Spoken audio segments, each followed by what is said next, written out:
No, I'm not.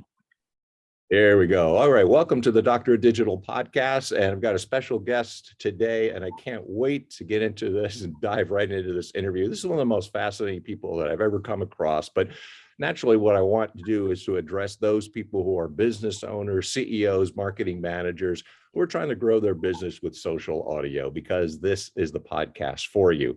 And that's why I really wanted to get a hold of my guest today, who's Lee Wang, because what she does is really talks to executive peoples all the time. So really what I'd like to try to address is, if you understand things now, you're going to reap the benefits later. So Lee Wang is my special guest today. She is an executive coach. And I love the slogan that she kind of goes by. It says, whatever you dare to dream, Lee will get you there. So one thing that we need is dreams, and also someone to assist us to get us there. Fascinating individual. So let me introduce her. She's the first Asian woman to complete the Explorers Grand Slam. So I'm hoping she'd tell us a little bit more about that, because I'm very fascinated by that and like to know more about it. Lee has been a sought-after international motivational speaker since 2010. She has inspired people across the world to dream big and really achieve that fulfilling life, work, and relationship that they are truly excited about. Today, as an executive coach, Lee helps business leaders accelerate their careers to exciting new heights and with ease and grace, lead their organizations to make a bigger impact, and connect deeper with the community they serve. So with that introduction, it's only a snippet of what Lee's background is all about, but welcome to the show, Lee. Thank you so much for taking some time out and being here today. Thank you, Dr. Mick. Certainly. So I'm going to come out with all kinds of questions. I got a ton of them for you, but really the first place to start, I think, is, could you explain to us, and for people who are unfamiliar with this, what is this whole notion of the Explorers Grand Slam? It's pretty fascinating to find out what this is. Thank you. Yeah, actually, when I started out, I didn't even know this term. My original dream was when I wanted to climb Everest, and then trying to figure out how do I get there, because that time when I was thinking about it, I was working in the corporate. I had a background in IT and finance. I was working a very good job, investment management job in Boston. And however, I watched this documentary movie that make me start to wonder, like, I think I do something about my health. Someone so strong can do something amazing, and I'm just going to office spending more than 12 hours a day working, and where is my health heading to? So at that time, that movie inspired me to have this wild dream, thinking, okay, maybe I'll go climb Mount Everest, which is a totally daydream at that time. And then, all right, I'll be realistic. You can't go there just like one step, go to the sky. All right, what are some other steps I can do? So I discovered something called the 7 summits, Okay. which are the 7 highest mountains on each of 7 continents. But okay, maybe that can be a stairway to Everest. If I can do one mountain a year, then if I can start from the smallest one, then maybe I'll be able to get to Everest. And then while I'm discovering about the 7 summits, I discovered, oh, and those people who climb those high mountains, they also go to North Pole and the South Pole on skis.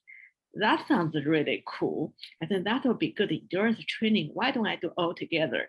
So I learned that all together called Explorers Grand Slam. That is 7 summits and also ski to the North Pole and the South Pole. Right. So I'm sure you had some negative reaction to this, right? Because this is not a typical thing that people do. Can you tell me a little bit about those who said, they probably said something along the lines like, what are you, crazy? Why would you ever do such a thing? What were some of the things that people said to you when you started to anticipate doing this type of journey? Yeah, let me tell you the first thing I did when I dreamed up the whole thing. And as I said, I worked in IT and finance. So it was natural for me to plan everything on Excel spreadsheet. So I just lived out the mountains and destinations and years on the Excel spreadsheet. I named my dream and took it to my office at my investment management job and showed people, hey, you see, I made a cool spreadsheet, which is my dream. then people look at me, oh yeah, I have the same dream. I'm going to travel the world and do the blah, blah, blah. So everyone just laughed. Yeah, I have the dream too, because that's a really catchy word to say. I have a dream. And no one took me seriously, of course.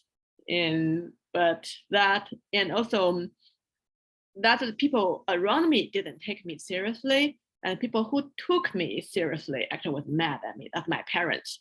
Like, what are you doing with your life? This is totally crazy. You can't do it. So yeah, so that either people laugh at me or think that's totally crazy. So I would think that, the first thing that people would react, or you parents and friends and what have you, to say, why would you do such a thing? But since you did a lot of preparation and planning, this is got to be a team effort in some ways. And it does take quite a bit of planning. How do you assemble a team, and how do you get the equipment? How do you put all of this together in order to scale the heights that you have? Yeah, that is a 6 years effort. Definitely take a lot of team, lot of resource. So when I first started, I know nobody. I just moved to Boston. I didn't even have friends. No one in Boston, and of course, don't know anyone in the outdoor circles. So I started by just Googling, made my spreadsheet, and then okay, how do I make the first step? All right, I need to learn hiking. All right, I need to search for outdoor club. I need to learn climbing. I need to search for the guide who can teach me. So I just started out by searching communities I can join and find out experts who can teach the class. I can sign up the class. So from there, I get introduced to more people learn. I was lucky because I was in Boston. There are a lot of the best mountain guides in the area, Right. and very approachable. So I was lucky to follow many of the best mountain guides in the industry to learn from them. And after that, of course, I realized my fitness is my bottleneck.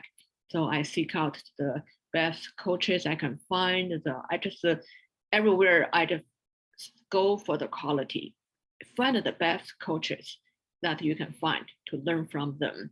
And also join the community that is supportive, that fostering growth. That's super important. Did you have to practice, so to speak? In other words, were there smaller mountains or other things that you did? In other words, did you work yourself up to this?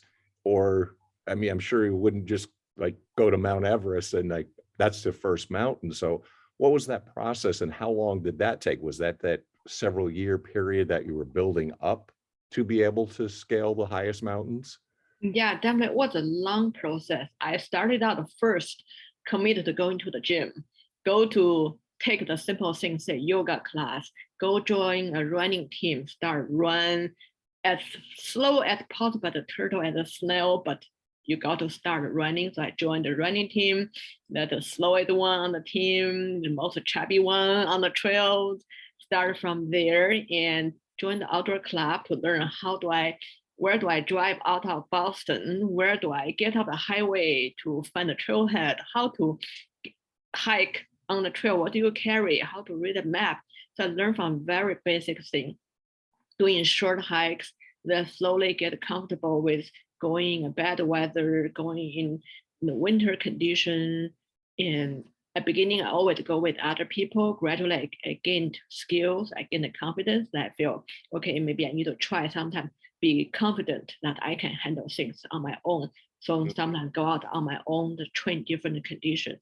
So it's starting small. Like in Boston, we have access to New Hampshire, to Vermont, Maine. So from the White Mountains, which is only a few thousand feet high, right, you hike 1 day, 2 days, learn to hike longer distance, learn to hike in harder conditions.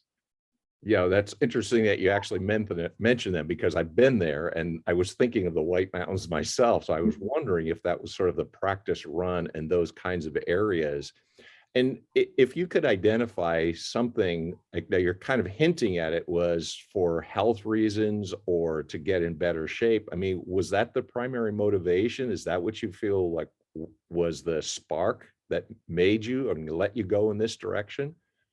Definitely, that was a sharp contrast because at that time I was working not a 9 to 5, it's like 7 to 7, at least 12 hours per day kind of job. I see. And I begin to worry like, okay, what my life gonna be in 20 years? Will if I just sit all day long working like this, Right. will I be sitting in a wheelchair in 20 years or what? Yeah. So I don't worried about my future in my health. And then when I saw those movies, I thought, oh my God, a human can be that strong. That is so different. The kind narrow this gap a little bit by getting out of my chair, my sofa, get into some active lifestyle. So I was thinking, all right, I'm going to shoot for the star so I can shoot for the moon so I can land on the star. That's why I set a super lofty daydream and want to motivate myself, commit to go to the gym to do something about my health. And that's what I find is so fascinating about your story too, because it's not just that you got in better shape. Let's say people starting to think about their health and they're generally concerned about it and they might go to the gym or something like that. But what you did is like way beyond that, because it's not just getting in shape or thinking about your health, but it's a really extraordinary act. And then you continued on, like, how do I go for each of the 7 continents and each of the highest mountains on those continents? So, I mean, what do you think made you go even like that extra step? I mean, this is not an ordinary thing that people do, obviously, but a lot of people would handle it in a sort of normal way. And they would do some ordinary things like just get better shape or go to the gym. What was it that got you to go to like that next extraordinary level? Yeah, thank you. I was pretty lucky that little spark actually exploded into a big fire, because once I start to get a little bit taste of being able to do something I thought was impossible. For example, the first time I took introduction to rock climbing, at the beginning I said, no way, that's not possible. That's not me. I would never do something like that. But when the first day I took that class, I got to top of the rope. I said, wow, look how high I went, actually only a few feet on the first day, right? But for me, that's a giant step. I was marveled at my own accomplishment, that 5 feet off the ground. I was so proud that, oh, I want to tomorrow, can I go a little bit higher? So I went back to take the class the second day.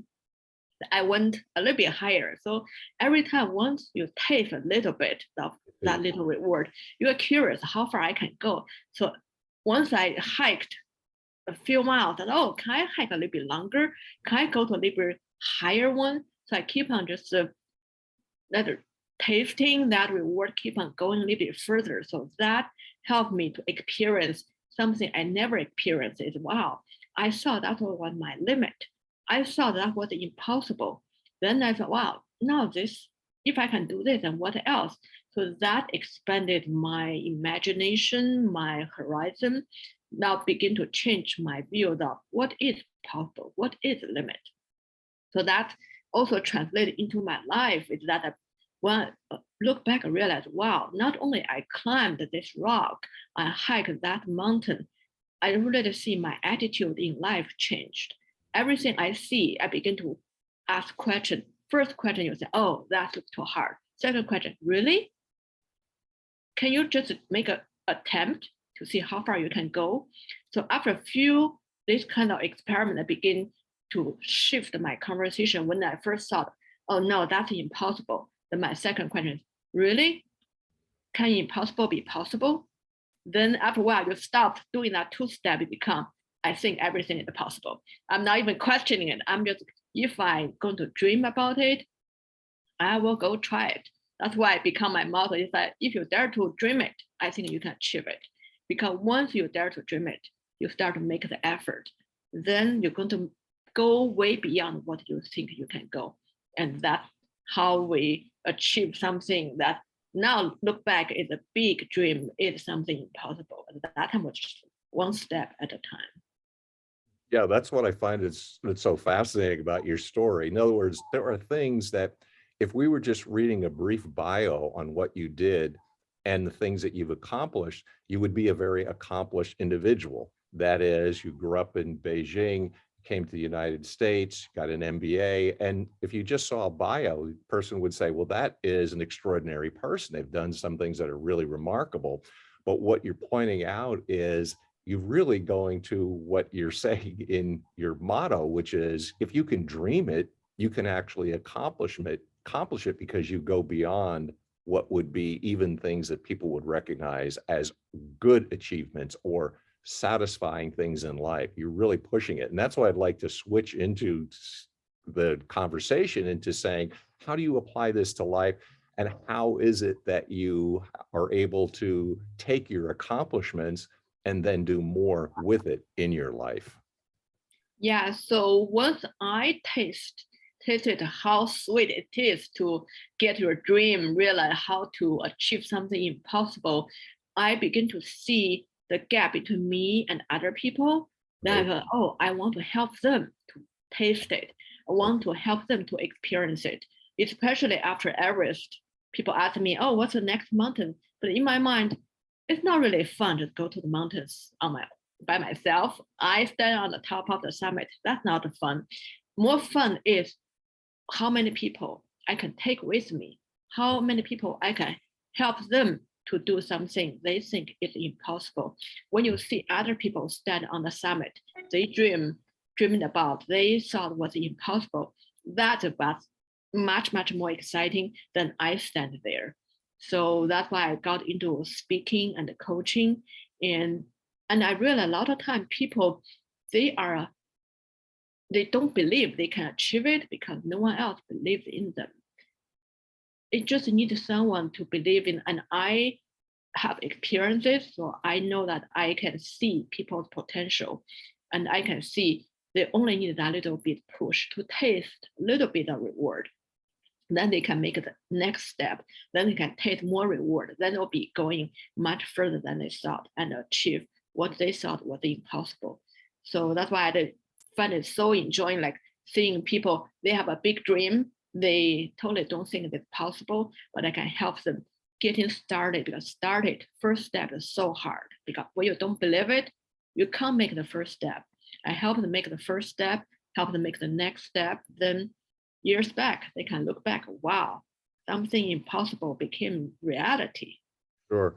Well, let's take a typical person that you're dealing with, and let's say, because you're hitting on some really interesting points about how you can assist a person. But let's say you're talking about the average ordinary person who says, okay, I'm interested in talking to you and getting coaching from you, but I I can't climb Mount Everest. I can't do these kinds of things. It's so far beyond what I can conceive of. How do you assist a person to show them that there actually is a possibility for them and they can live out their potential? Yeah, definitely. Like for example, when I dreamed about Everest is so far away. But actually my first step I took was taking introduction to rock climbing, go hike a little trail Okay. in New Hampshire. So I realized that having a concrete plan, actionable steps, practical steps, that is super important. So whenever someone come to me, even their dreams, they own their own business or get to a certain level in their corporate career, we don't go out just to say, how do you get there tomorrow? We'll see what's the next step. We make a plan and see what's the first step. How do you become a better leader in your current position? How do you improve your team with your current position? Once you make your team the star team, then it's natural for you to progress at the next level of leaders. So we can map out concrete things that you can see, okay, to get to the next milestone, I don't need to make a giant leap. I only need to improve, say 1% here, 1% there. Then accumulated, the compounding effect over time is gigantic. Then you're going to be able to make that leap. But every day that step is so small, you don't even feel that's so hard. Sure, I can just take one little step. I can't run a marathon, but can I just walk one more step tomorrow? Yeah, okay, I can do just one more step. Over the years, that can accumulate to a big marathon. So yeah, so that's why I help people start very small with very practical steps. I see. And And this is kind of like they work together. In other words, you're dealing with leaders and business owners and what have you. But just like when you're trying to climb Mount Everest or mountains that you have, there is a team involved in this. And I think you can also address the team. So, okay, the leader of an organization wants to take their team to the next level, and then they draw out their team members as well. And so, not sure how well you know basketball, but I always give an example. There's Michael Jordan for the Chicago Bulls, and there's another player like the other players on his team. Scottie Pippen was a decent ball player, but the champion, Michael Jordan, really raised him to the next level. Do you find that this is the case for the organizations and the leaders that you work with? Definitely, because leaders are leaders not because they are the one who run fastest, who are the strongest, who can jump the highest. Leaders are leaders because they have a team that can support them, support organization that can grow together. The one word saying is the leader is the one who lifts other people up. So when your team rise to a higher level, you naturally are viewed as a better leader. Actually, is how much you help your team grow, is you help yourself grow too. Yeah, there's an expression that rising water lifts all boats. It's sort of that idea that if the leader can go to this next level, then the other people as well too. And a team effort is like any team. I'm giving you a sports analogy, but just like in a team and an organization, not everybody can do everything. So what you do is you assemble that team, which is really effective and what have you. So you've been doing this since 2010. And what has your experience have been, and are people able to see what you've been able to accomplish as an individual and then be able to apply it to their own organizations? Do they kind of grasp what you're trying to do and the concept you're trying to get across to them? Yeah, definitely. My approach is always coach the leader is the inner game. How you think about this Hmm. business game or the leadership game you are playing, how you play inside, and how you can pass this on to your team. That is the most important. So always, leader cannot become a better leader if you only grow yourself. So you have to grow your team together. So it's coaching the leader and show them how you can also coach your team to grow your team. Would you say this is more of an inner process? In other words, if you're doing something physical, it's both the inner strength to be able to have the mental fortitude to continue, let's say, to take that next step, how difficult it is when you're hiking or mountain climbing. So is this more of an internal struggle you feel, or is it external and dependent on external factors? Which is more important, or what's the relationship between the internal and the external? Internal is the core, is the foundation, is the answer to everything because external things, external factor can always change. You can always blame someone didn't make the best effort, someone is putting an obstacle in front of you, but it's up to you how you see it, how you're going to get over that, how you can turn that into the advantage because every obstacle in front of us is an opportunity for us to grow. If you have the right mindset, doesn't matter what's outside going on. That's your opportunity to grow. And that's what makes a leader. Because you can say, my team doesn't put in the best effort. So why your team didn't put in the best effort? How did you motivate them? How do you communicate with them? How you align them with your vision? So it's all about the internal game. If you see that yourself, how you should align, how you should motivate, how you communicate, then you can see how I can get into the inside of my team, help them to tap into their inner strengths. They see it's not about other people not cooperating, it's how do I encourage other people to cooperate? How do I make it a win-win so other people want to work with me, want to grow together? Sure. Well, one of the external factors that obviously the whole world has been dealing with is the pandemic. And has anything changed since that time, or has it actually been more advantageous for you to get your points across to showing how you can raise a team or an organization to the next level? Because this is an external factor that a lot of people have been struggling with. Yeah, definitely pandemic putting put on a hurdle for most leaders. How do you connect with your team? It's harder with the distance, with not meeting in person. Yes. However, that's also your opportunity to double down on the strategy that works, which is communicate more frequently, connect more, really get to know your team more. In that, then you can connect with your team, engage your team more. So this is other leader who didn't do this, you can complain. Yeah, the distance, remote working, now everyone's disengaged. But if you double down, this is your opportunity to build a stronger team, attract better employees, create a more engaged team, because other leaders are not doing that well. Right. And you can see that a lot of people didn't do well during this period. They let an external factor really affect their team and affect their organization in a negative sense. But you can also take, there's the expression that every change is an opportunity to grow. And there's one constant in life that most of us realize at some point in our lives, that constant change is the only constant. It's the only thing that we can rely on, that things are going to change. So if someone was thinking about working with you, and if they had a way to get a hold of you, what would be the kinds of things that you would suggest they get a hold of you? And what would you offer? Like, if you would say, what would be the kinds of services that you would offer a leader or an organization? Yeah, so please get in touch with me at lay@journeywithlay.com.